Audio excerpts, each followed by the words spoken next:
오늘 우리는 불의한 청지기의 비유라고 하는 비유를 함께 읽었습니다. 이 불의한 청지기의 비유는 우리가 읽다 보면 참 혼란스러운 내용을 담고 있습니다. 어떤 청지기가 있는데, 어떤 일꾼이 있는데, 그 일꾼이 해고당하기 직전에 해고 통보를 받게 되었을 때 아직 그 남아있는 바로 그 짤막한 시간을 이용하여서 채무자들을 은밀하게 불렀고 그 채무자들에게 특혜를 베풀어서 이 일꾼이 나중에 해고된 후에도 이 사람들이 자신에게 은혜를 베풀어 줄 것을 기대하면서 그 채무자들에게 좋지 않은 정당하지 못한 방법으로 특혜를 베풀었다고 하는 이야기입니다. 한마디로 리베이트를 기대하면서 이 일꾼이 일을 했는데요. 어쩌면 이러한 이 일꾼의 행위는 아주 나쁜 일에 해당할 것입니다. 업무상 배임에 해당하는 것이 될 것이고 업무상 횡령을 한 죄에 해당하는 일을 한 것일 겁니다. 만일 우리 교회에 재정을 맡으신 회계 집사님이 계신데 회계를 담당하시는 분이 있는데 교회 재정을 사용하면서 이런 식으로 사용을 하고 그리고 사람들로부터 리베이트를 기대한다고 하면 그것은 정말 나쁜 일이 될 것이고 그러한 일들은 적발해서 책임을 물어야 할 아주 중대한 범죄가 될 것이라고 생각이 듭니다. 그런데 놀라운 것은 우리가 혼란스럽게 되는 이유는 그 청지기가 그 일꾼이 한 이야기를 알게 된 주인이 그 일꾼에 대해서 칭찬했다고 하는 내용입니다. 그 주인이 그 사실을 자초지종을 알게 된 다음에 그 일꾼에 대해서 칭찬했다고 하는 말을 읽게 될 때 우리는 당혹스럽게 되는 것이고요, 혼란스럽게 되는 것이고요. 더 나아가서 그 주인만 칭찬하는 것이 아니라 예수님께서는 이 일꾼의 이야기를 예로 들면서 너희도 좀 본받아라. 우리 제자들이 이 청지기를 본받아야 한다고 하나의 이그젬플로, 하나의 샘플로 우리에게 제시해주고 있다고 하는 점이 정말 여간 혼란스럽지 않을 수가 없습니다.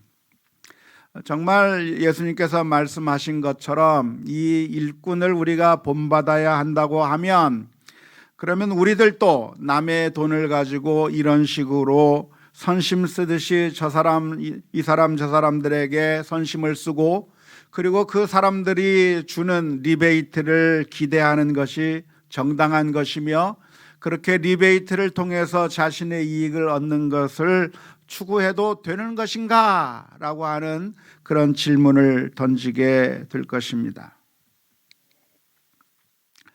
먼저 간단하게 말씀을 드리자면 그렇게 하시면 안 됩니다.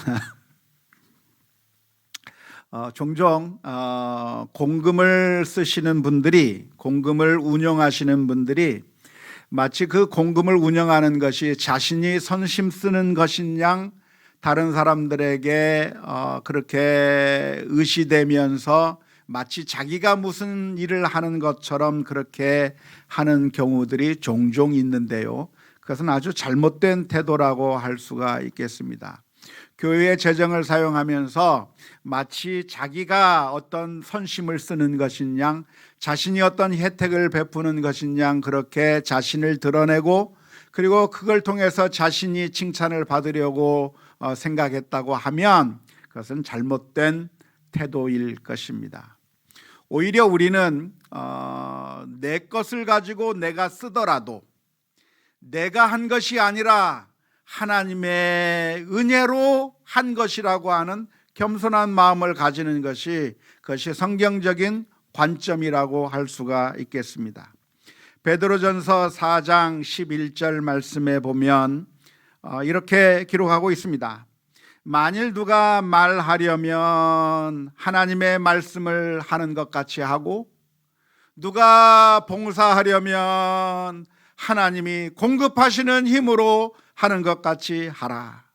이는 범사에 예수 그리스도로 말미암아 하나님이 영광을 받으시게 하려 함이니 그에게 영광과 권능이 세세 무궁하도록 있느니라 라고 말씀해 주셨습니다. 그러니까 우리가 생색을 내는 것은 그건 옳지 않은 방법인 것이죠. 우리가 공금을 가지고 사용하는 것도 우리가 생색을 내서는 안 될 뿐만 아니라 심지어 내 것을 가지고 내가 선한 일을 하고 내가 내 것을 가지고 긍휼을 베풀고 자비를 베푼다고 할지라도 내가 높아지고 내가 박수받고 하는 식의 사역을 해서는 안 되는 것이고 오로지 모든 영광을 하나님 아버지께로 돌리는 그것이 바로 우리 성도들의 바른 자세라고 할 수가 있겠습니다. 따라서 우리가 이 불의한 청지기의 비유를 해석하면서 이것을 이해하면서 그러니까 예수님께서 이 불의한 청지기의 비유를 통해서 너희가 이 청지기를 본받으라고 말씀하셨기 때문에 우리도 이 청지기가 했던 것처럼 공금을 사용해서 혹은 다른 사람의 재물을 사용해서 우리가 리베이트를 받거나 우리가 어떠한 이득을 추구하는 것이 괜찮다라고 하는 그런 결론을 내리시면은 안 될 것입니다.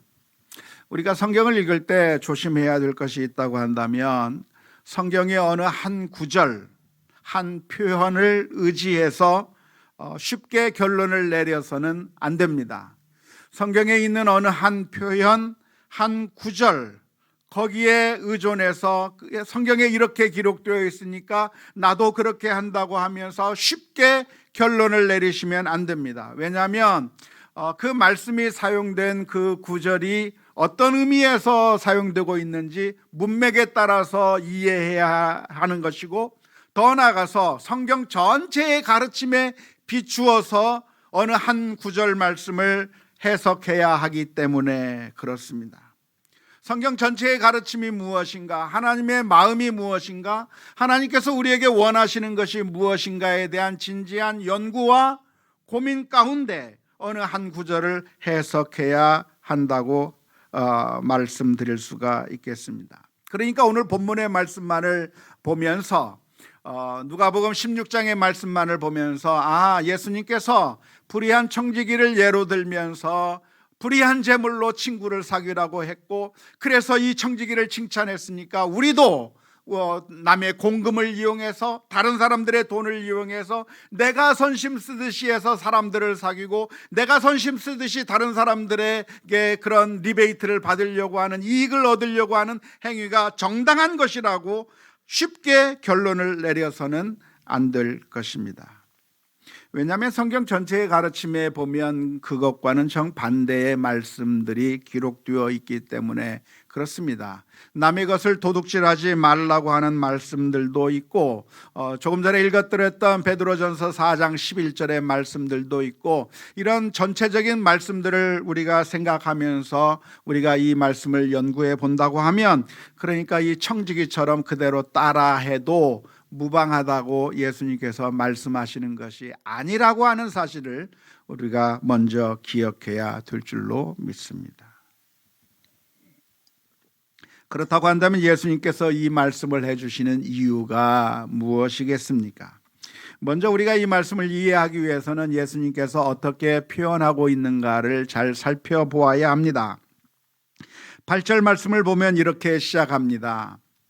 주인이 이 옳지 않은 청지기가 하면서 설명해 주고 있습니다. 다시 말하자면 이 청지기, 이 일꾼에 대해서 설명하면서 이 청지기는, 이 일꾼은 정말 좋은 사람이다, 우리가 본받아야 될 사람이다, 정말 대단한 사람이다 라고 하나의 모범적인 샘플로 이야기하고 있는 것이 아니라 옳지 않은 샘플로 이야기하고 있다고 하는 점을 먼저 주목해 보아야 합니다. 이 사람은 어떤 사람이었는가? 좋은 사람이 아니라 나쁜 사람의 이야기를 예수님께서 끄집어내신 것입니다. 예수님께서는 비유를 하시면서 종종 나쁜 사람의 예를 들어서 우리로 하여금 교훈을 받게 만드는 경우가 종종 있는데요, 이 경우도 역시 마찬가지입니다. 지금 등장하는 이 비유에 나오는 이 정직이는 우리에게 좋은 샘플로 등장하는 것이 아니라 아주 나쁜 샘플로 등장하고 있는 것입니다. 이 부정직한, 옳지 않은, 정말 정직하지 못한 이 정직이가 행한 것을 한번 보라고 예수님께서 말씀해 주시는 겁니다. 그런데 이 옳지 않은 정직이가 어떻게 행했는가? 그가 행한 것은 굉장히 지혜로운 일이었다고 말씀하고 있습니다. 8절 뒤에 보면 이렇게 설명하고 있습니다. 이 옳지 않은 정직이가 이를 지혜 있게 하였으므로 칭찬하였으니, 다시 말하자면 이 불의한 청지기가, 옳지 않은 청지기가 행한 일 가운데는 지혜가 담겨 있다고 간파하고 있는 것입니다. 이 사람이 행한 일이 옳다 그르다를 떠나서, 선과 악의 판단을 떠나서 이 사람이 행한 행동 자체가 지혜로운 일이었다라고 오늘 말씀에서 말씀해 주고 있는 겁니다. 여기서 지혜롭다고 하는 말은 열처녀 비유에 나올 때에 나오는 그 비유 가운데서 다섯 처녀들을 향해서 슬기로운 다섯 처녀들이라고 이야기하고 있는데, 그 슬기로운 다섯 처녀들이라고 그렇게 설명할 때 사용된 단어가 바로 이 일을 지혜롭게 했다고 하는 말과 같은 단어입니다. 그러니까 이 사람이 아주 일을 지혜롭게, 슬기롭게, 영악스럽게 일을 했다고 설명하고 있는 겁니다. 물론 이 불의한 청지기가 행한 일은 나쁜 일이었지만, 그 나쁜 일을 하는데 있어서 이 사람이 행한 방법은 굉장히 기발한 아이디어를 사용했다고 하는 그런 의미입니다. 기발한 아이디어는 착한 사람에게서만 나오는 것이 아니라 악한 사람에게서도 나오는 것인데요, 이 불의한 청지기는 자신의 악한 목적을 위해서, 악한 일을 하기 위해서 기발한 아이디어를 짜냈다고 하는 것인데, 바로 그 기발한 아이디어를 보면서 그 모습을 본 주인이 감탄하고 있는 겁니다. 칭찬한다고 하는 것은 감탄한다고 이야기하고 있는 것인데, 주인이 자신의 재산이 손해가 됐다고 하는 것에 대해서 좋아하는 것이 아니라 이 사람이 짜낸 그 아이디어가 너무나도 감탄스러운, 정말 깜짝 놀랄 만한 정말 비상한 방법을 사용했기 때문에 이 주인이 깜짝 놀라고 탐복하고 있다고 하는 것입니다. 종종 우리는 악한 사람들이, 나쁜 짓을 하는 사람들이 하는 그 기발한 아이디어에 혀를 차거나 깜짝 놀라고 탐복하는 경우가 종종 있습니다.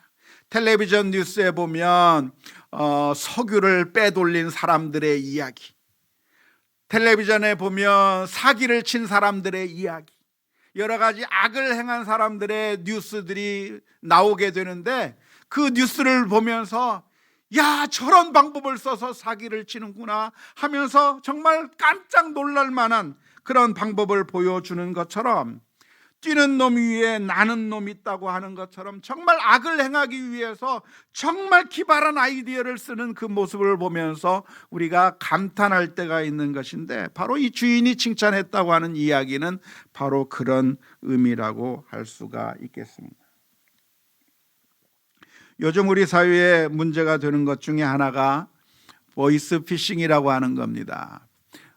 정말 어떤 진짜 같은 상황을 만들어서 다급하게 만들고 긴장하게 만들어서, 그래서 사람들의 돈을 빼앗아가는 보이스 피싱이 기승을 부리고 있습니다.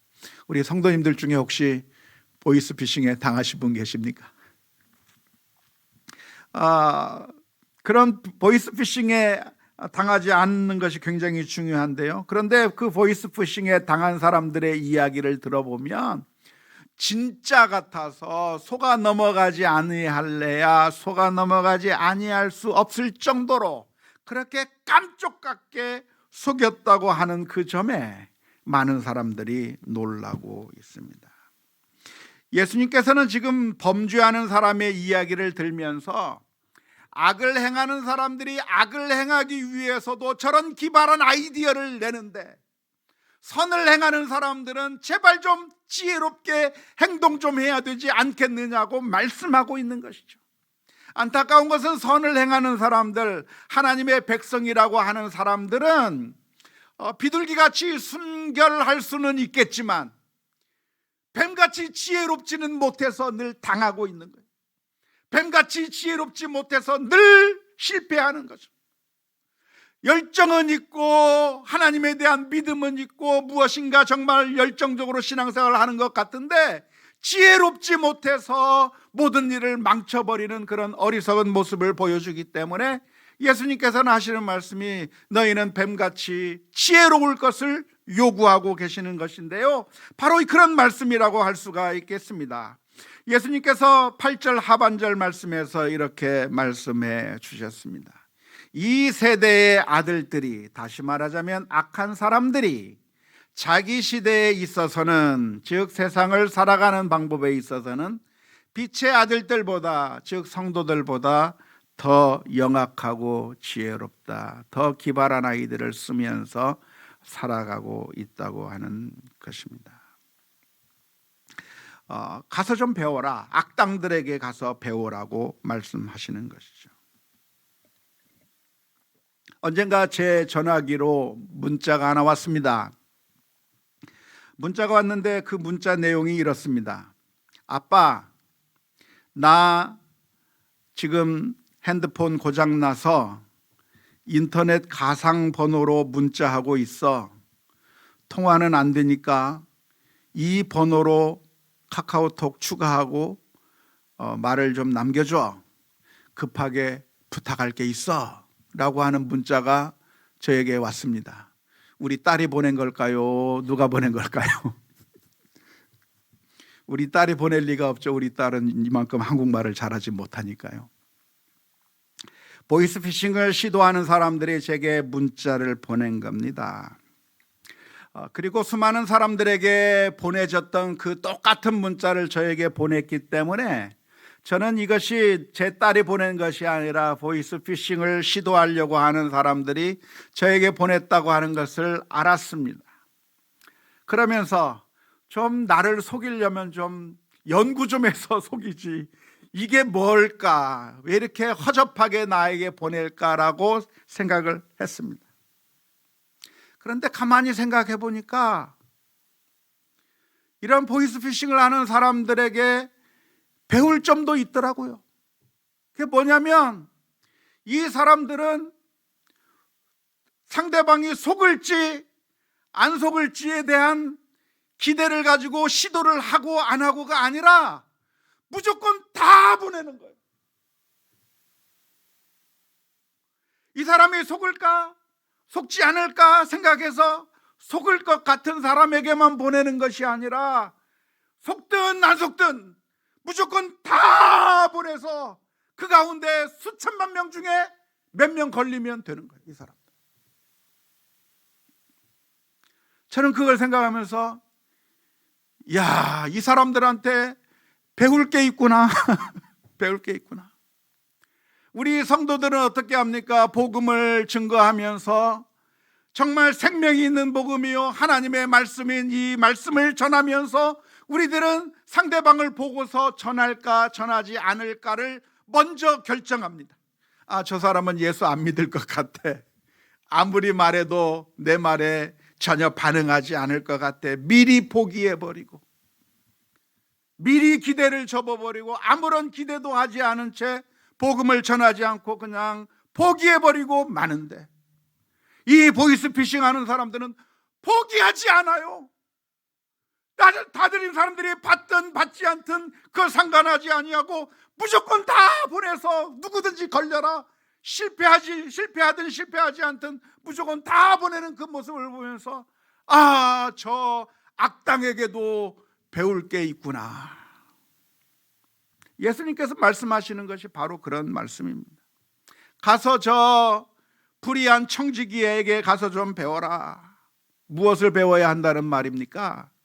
이 불의한 청지기에게서 배울 것이 있다고 한다면 남의 돈을 착취하고 자신의 이익을 가져가는 것을 배우라고 하는 것이 아니라 자기 자신에게 시간이 얼마 남지 않았다고 하는 이 사실, 이제 해고 통보를 받았기 때문에 내가 더 이상 이 직장에서 이 일을 계속해서 할 수 없게 되었다고 하는 사실을 분명하게 알았고, 그리고 그 얼마 남지 않은 이 기간 안에 해고 이유를 대비해야, 그래야 내가 먹고 살 수 있다고 하는 것을 알았기 때문에 그 짧은 시간을 허비하지 아니하고 그 짧은 시간에 자신의 해고 이유를 대비하면서, 그래서 사람들을 한 명씩 만나가지고 결국 그 해고 이유를 대비할 수 있는 지혜가 있었다고 하는 것입니다.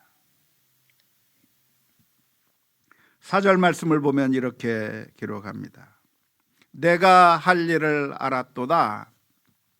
이렇게 하면 직분을 빼앗긴 후에 사람들이 나를 자기 집으로 영접하리라 하고, 이 불의한 청지기는 자신이 청지기로서의 일을 할 수 있는 그 아주 짤막한 시간에 그 해고 이유를 대비할 수 있다고 하는 것을 알았고, 그리고 그것을 시도하기 위해서 철저하게 한 명씩 사람들을 불렀다고 하는 것입니다. 오늘 우리가 이 불의한 청지기로부터 배울 수 있는 지혜가 있다고 한다면 현실 인식과 미래에 대해서 지금 준비하는 태도일 것입니다. 안타깝게도 우리들의 종말이 오지 않을 것처럼, 우리는 마치 천년 만년 살 수 있을 것처럼, 끝이 없는 것처럼 태평스럽게 살아가고 있습니다. 아무런 죽음 이후에 대해서 준비하지 않은 채 안일하게 살아가고 있는 우리들을 향해서 예수님께서 해주시는 말씀이 무엇이냐면 바로 9절의 말씀입니다. 내가 너희에게 말하노니 불의의 제물로 친구를 사귀라. 불의의 제물로 친구를 사귀라고 하는 이 말씀은, 그러니까 우리가 이 청지기처럼 악한 짓을 해도 괜찮다고 하는 그런 의미가 아니라, 이 청지기처럼 종말을 대비하는 삶을 살아야 된다고 하는 것입니다. 종말이 얼마 남지 않았으니까 내 목숨이 끊어지기 전에 아직 우리에게 기회가 있을 때, 지금 이 순간에 마지막 날을 위해서 준비하지 아니하면 그 기회가 지나가 버리면 더 이상 기회가 없다고 하는 것을 말씀하시기 위해서 지금 불의의 제물로 친구를 사귀라고 말씀하고 있는 것이고, 9절 하반절에서 기록하고 있는 것처럼 그리하면 그 재물이 없어질 때 그들이 너희를 영주할 처소로 영접하리라고 말씀해 주셨는데, 이 말씀은 그러니까 우리가 돈을 얼마만큼 투자했느냐에 따라서 우리가 그것이 우리를 살린다고 하는 의미가 아니라, 결국 마지막을 준비한 만큼 그 죽음 이후에, 우리의 마지막 이후에 우리가 준비한 것에 따라서 우리의 삶이 달라질 거라고 하는 말씀을 주님께서 해주고 계시는 줄로 믿습니다. 오늘이 어떤 날인가? 2020년의 마지막 주일입니다. 2020년 시작한다고 했던 때가 불과 엊그제 같고, 코로나라고 하는 이상한 바이러스가 우리나라에 들어왔다고 말한 것이 바로 엊그제 같은데, 벌써 마지막 한 주간이 됐습니다. 한 해를 마무리하는 이 시점에서 우리가 기억해야 될 것이 있다고 한다면, 우리의 인생도 마지막이 곧 다가올 것이라고 하는 사실입니다. 그게 언제인지는 모르지만 우리 모두에게는 마지막이 있을 것이고, 해고 통보를 받은 청지기처럼 우리들도 언젠가는 하나님 앞에 가서 결산해야 되는 것이 이미 알려져 있는 사실이라고 하는 사실을 기억해야 할 것입니다.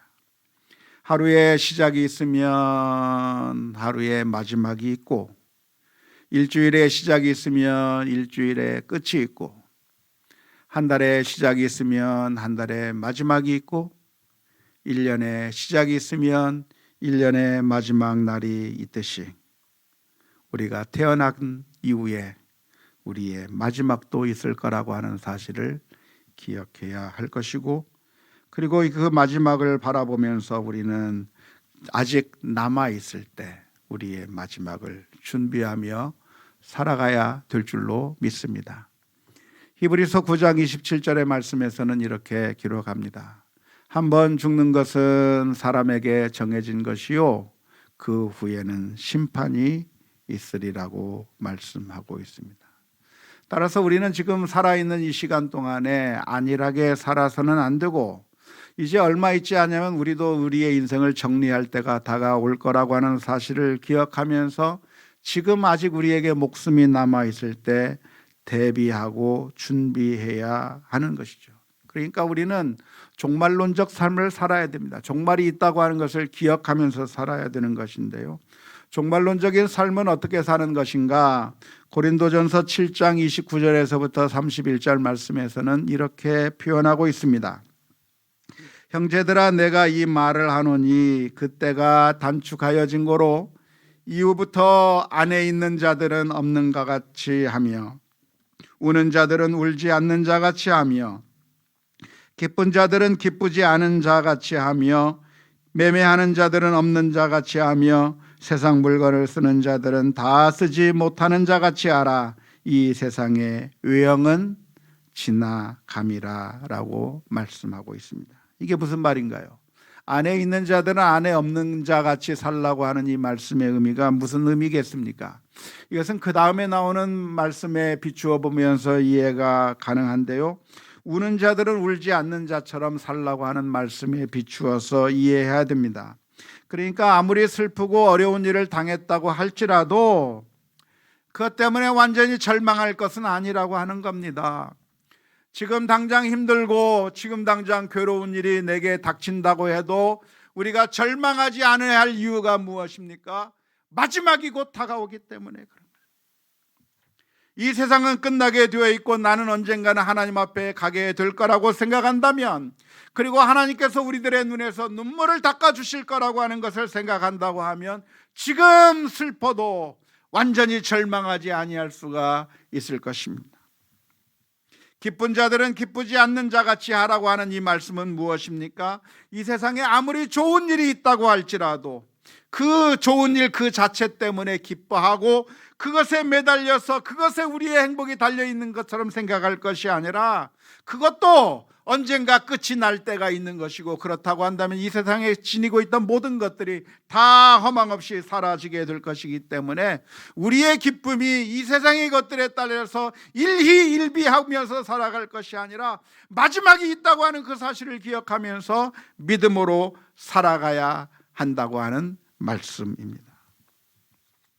우리가 살아가면서 힘들고 어려운 일을 겪을 때, 그럴 때 우리가 절망할 것이 아니고, 우리에게 원수가 있을 때 그 원수를 갚을 것이 아니라 오히려 오른편 뺨을 때리면 왼편 뺨을 돌려댈 수 있는 이유가 무엇입니까? 그것은 이 세상이 영원히 계속되는 것이 아니라 결국은 우리가 하나님 앞에 서게 될 날이 있을 것이고, 그것에 따라서 우리의 모든 것들이 결정될 거라고 하는 사실을 기억한다고 하면 저와 여러분들이 믿음으로 살아갈 수 있을 줄로 믿습니다. 뿐만 아니라 지금 당장 하나님의 심판이 없는 것처럼 보인다고 할지라도 우리가 죄악을 저지르며 살아가지 않아야 할 이유가 있다고 한다면 결국 하나님의 심판이 있을 것을 알기 때문일 것입니다. 오늘 우리가 이 연말을 맞이하면서 이제 우리의 삶도 얼마 남지 않았다고 하는 사실을 다시 한번 기억하고, 그 짧지 않은 인생에 우리가 어떻게 살아가야 할 것인가를 고민하면서 이번 연말을 맞이하는 우리 모두가 다 될 수 있기를 주님의 이름으로 축원합니다. 지난주에 우리 이양임 권사님께서 소천하셨는데요, 소천하시기 전에 아마 한 달 정도 전이었을 겁니다. 병원에서는 이제 더 이상 치료할 수 없다고 하시면서 집에 가시면 좋겠다고, 집에서 여생을 마치면 좋겠다고 해서 퇴원을 했습니다. 자녀들이 영국에서 그리고 미국에서 돌아왔습니다. 그래서 한번 신방을 하는 것이 좋겠다고 해서 신방을 했습니다. 그리고 온 가족들이 다 모여있는 그 자리에서 아직 정신이 말짱하고 자녀들을 알아볼 수 있고 모든 가족들을 다 볼 수 있는 그 상황 가운데서 임종예배 같은 임종예배 아닌 임종예배를 드렸습니다. 그때 무슨 말씀을 전해야 될까 고민하다가 전했던 말씀이 항상 기뻐하라, 쉬지 말고 기도하라, 범사에 감사하라고 하는 말씀이었습니다. 이제 얼마 남지 않은 그 기간, 그게 얼마나 길지 모르겠지만 그 기간이 얼마가 되든지 간에 우리가 염려한다고 해서 우리의 생명이 더 길어지는 것도 아니고 하나님께서 언젠가는 우리 모두를 다 불러가 주실 텐데 그 얼마 남지 않는 이 시간에 우리는 어떻게 살아야 할 것인가?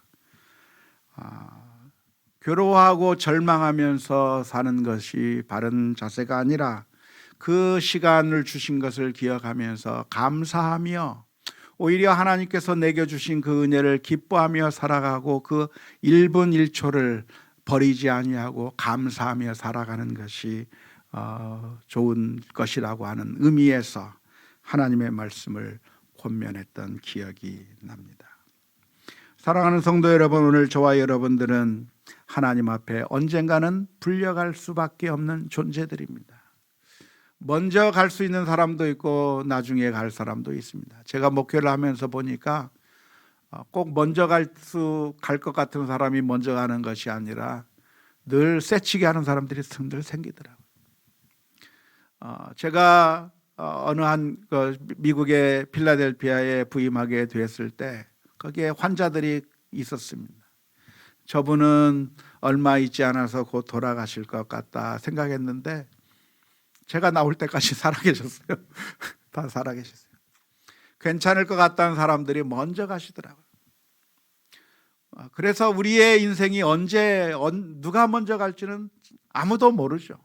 하지만 한 가지 확실한 것은 우리의 인생은 정해져 있는 것이고 그 정해지기 그 날에 우리가 가기 전에 우리에게 남아있는 짧은 시간이 놓여져 있는데 지금 이 시간에 우리가 어떻게 살 것인가? 원망하며 불평하며 계속 살던 그 삶의 방식으로 계속 살아갈 게 아니고 지금 우리가 살아가야 되는 지금 이 순간에는 하나님의 말씀을 따라서 하나님의 말씀에 순종하고 감사하고 기뻐하고 기도하며 하나님의 은혜 가운데 살아가야 될 줄로 믿습니다. 하나님께서는 우리를 사랑하셨고 그 아들을 십자가에 내어주시기까지 우리의 영혼을 구원하시기 위하여 그 아들을 십자가에 내어주신 주님의 은혜를 생각한다고 하면 매 순간순간마다 감사함으로 기뻐하며 살아가는 우리 모두가 다 되어야 될 줄로 믿습니다. 2020년을 이제 거의 마무리하면서 또 2021년을 새로 시작하게 될 텐데 우리가 살아 숨쉬는 그 순간이 그냥 영원히 계속될 것인 양 아무런 의미 없이 살아가는 인생이 아니라 한 시간 1분 1초 늘 기뻐하고 감사하며 하나님의 뜻 가운데 믿음으로 살아가는 우리 모두가 다 될 수 있기를 주님의 이름으로 축원합니다. 우리 함께